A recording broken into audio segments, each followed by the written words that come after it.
Pentecost. Fire on the wind. In a hushed upper room at dawn, a promise hangs in the air. Outside, the city stirs inside. Hearts wait on the edge of the unknown. A sound like a mighty rushing wind fills the room. The ordinary breath of morning becomes a storm of the divine.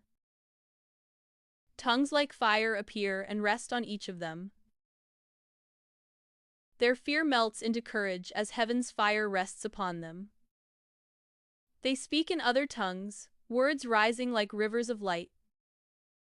The promise breaks out of the room and into the streets below. Pilgrims from every nation hear their own languages in the square. Confusion turns to curiosity as the message lands in every heart.